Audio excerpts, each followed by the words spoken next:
cuts like butter now.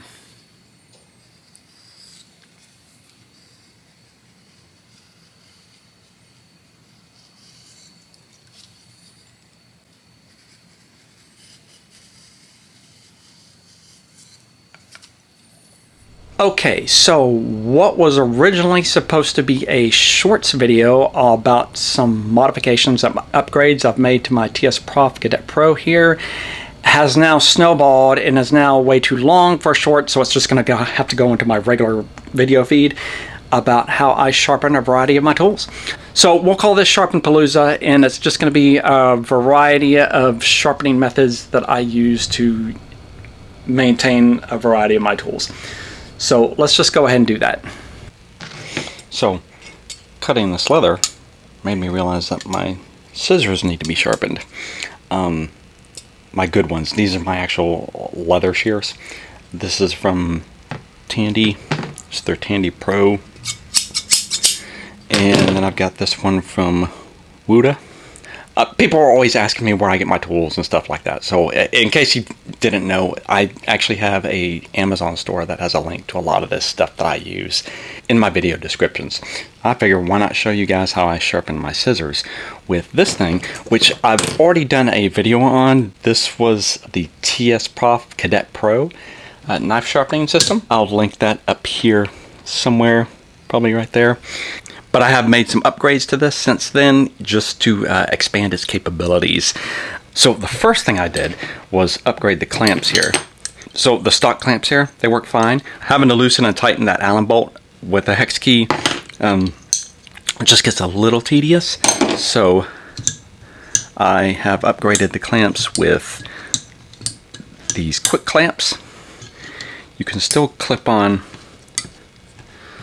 large knives like that and still get the whole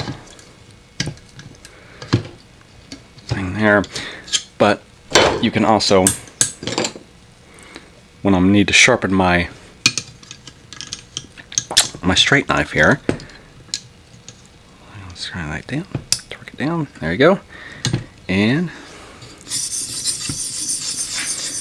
get my sharpening done, and I'm good to go. But what I wanted to show you here is the other upgrade I made was this.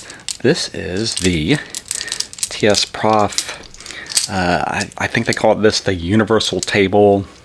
I call it the scissor attachment, but it's kind of like a universal thing. And basically this will allow me to sharpen anything that's not a knife. All right, so tighten that up, and then what you've got is this little table here. Wait, I might have done that upside down. Did I do that upside down? I did it upside down.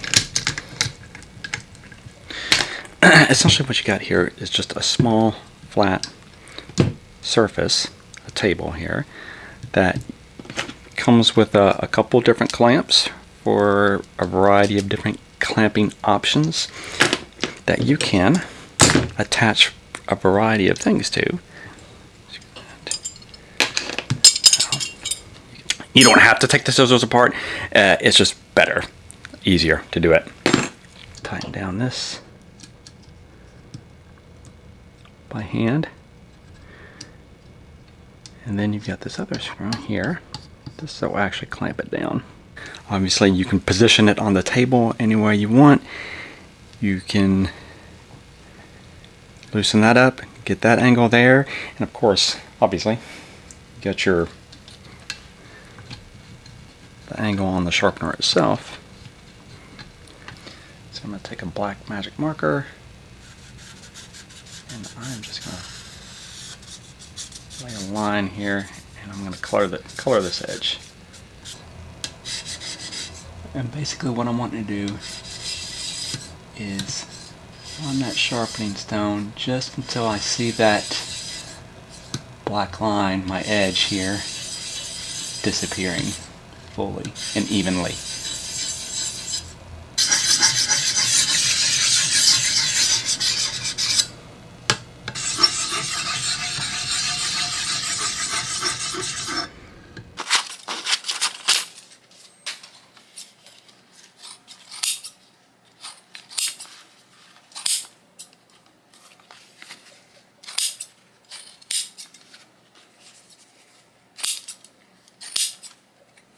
So on these skiving knives, stuff like chisels, you've seen me use this little device in previous videos, and it does work.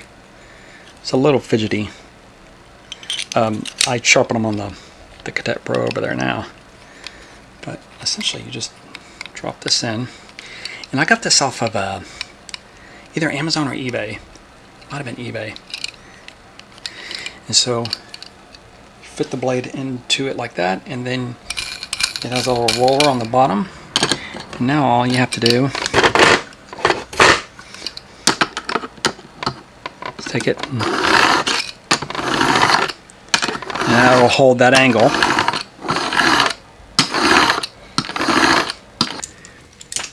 And that's what happens to it. The thing falls apart. So this little table allows you to attach that and sharpen these so much easier.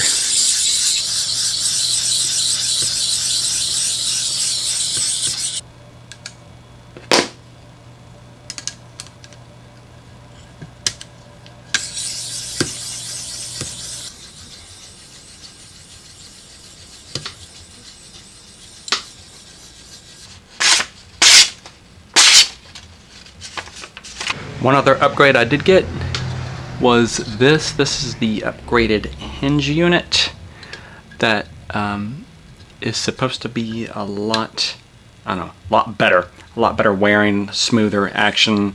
It does have a brass shim in there. That, I'm not sure, the stock unit that it comes with is just as good. I didn't have any real problems with that, but yeah, we'll see. Typically when I'm using this, I'm using it just with one clamp so I can sharpen these smaller knives, like my straight knife here and this knife. So I can keep this clamp on, the single clamp on, and my table attachment attached over here. So I don't have to take all this apart just to sharpen one particular instrument, right? So, and you see the flip works just fine on there. So anyway, just a tip there. So yeah, this thing stays on my workbench all the time just to sharpen things as needed. I'm on a roll now. What about semicircular cutters like these? I'm sure most of you have a set of these things to cut out strap ends and stuff like that. Let's see, how can we sharpen these on this? Okay, so what I've done here is I've taken some 3mm plywood and I've cut out a couple blocks and positioned some holes the same on here as my table, and then I've ground out a channel here with a rasp so that I can have a little tool holder. So yeah, TSPROF, if you happen to be watching this video, maybe consider an add-on to this table that has some channels in it so that you can hold tools like this.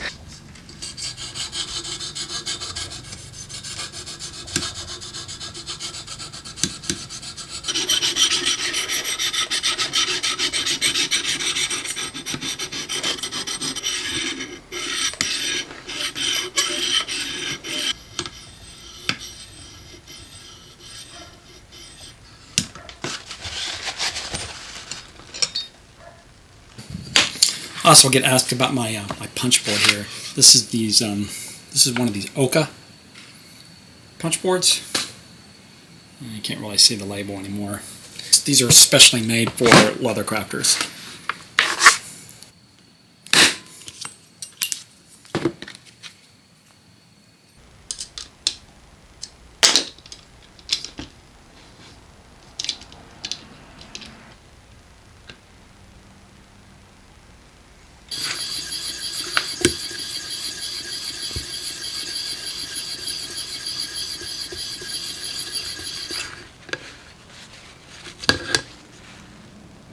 How about a slot cutter, oblong punch, you know, one of these basically. Try that.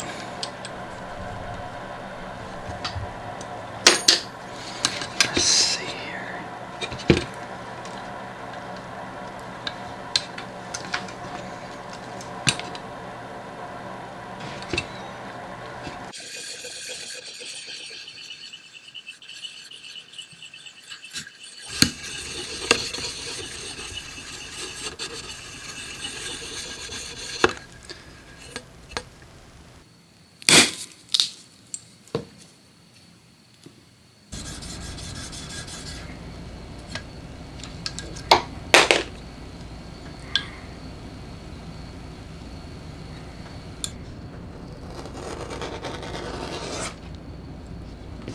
And of course all these little variety of shaped dies you've got here.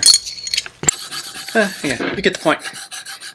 If you can get it bolted to this table, it'll sharpen it. Okay, so how do I go about sharpening these? Just hole punches, kind of a rotary one like this. This is my favorite here, or kind of these smaller circular dies. No secret here, you just stick it into a drill chuck. As long as you can get it into the chuck, you can sharpen it.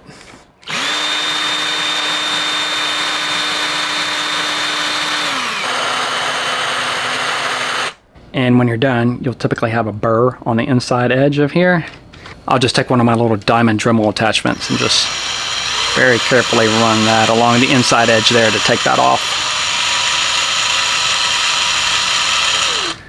And now you have a nice, sharp, clean edge.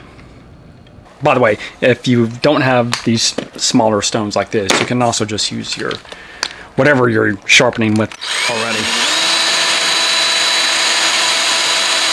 Okay, so for these bigger rings, too big for the normal drill, so I will put this on my mini lathe here.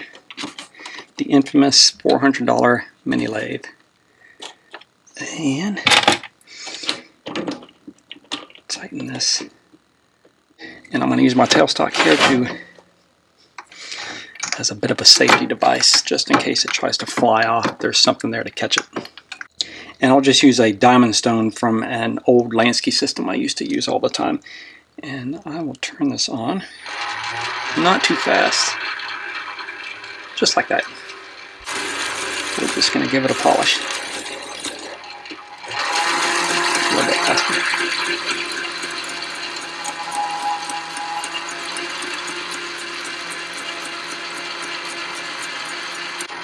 A little bit of a burr on the inside. You just take that off. That's enough. Easy enough. Edge bevelers, if they've got flat, let me see if I can show you these.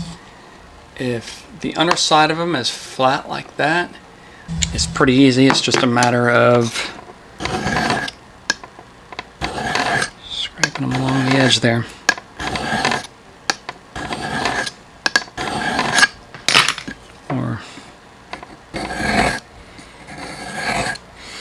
These smaller ones are a little bit tricky because there's a tendency for them to kind of rock from side to side.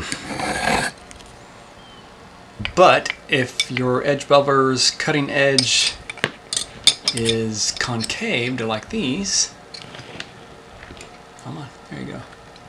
You might be able to see that, which is actually the style that I prefer. Then you're going to need something kind of along the lines of this, although not necessarily. Something like a screwdriver shaft or something like that, and wrap some fine grit sandpaper around it. This is 1200. I just do it this way, and this is actually very super easy to sharpen and gets a nice edge on it.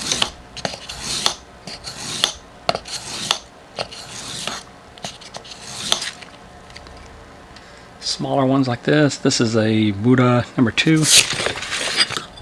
You just need to find whichever one's going to match here. Looks like it's that right there.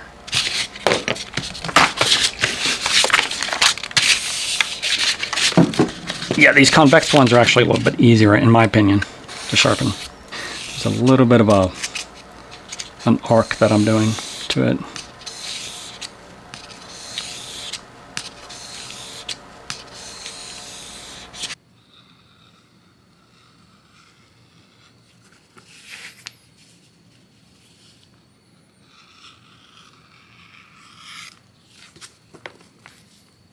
Okay, so your swivel knife here. So similar to the little skiving knife device that I have, you have one of these. I believe Tandy sells this. Drop into, and has a little roller here, and you can adjust your angle by how far this goes down.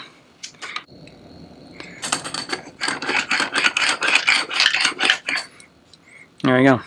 Pretty cheap, simple. Okay, so save this to the end.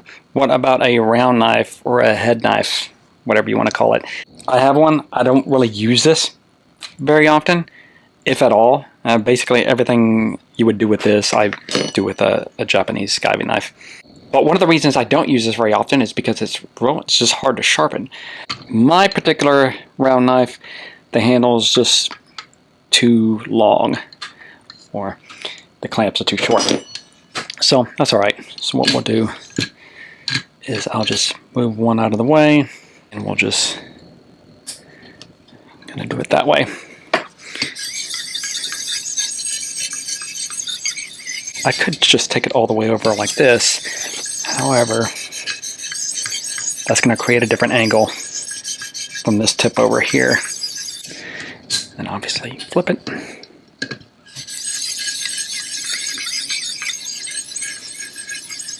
And let me get the other side.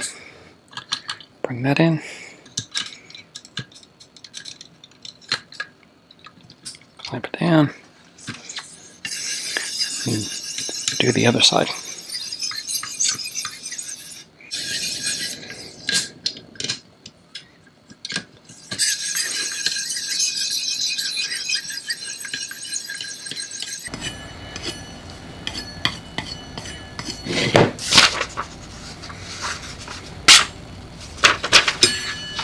Yeah.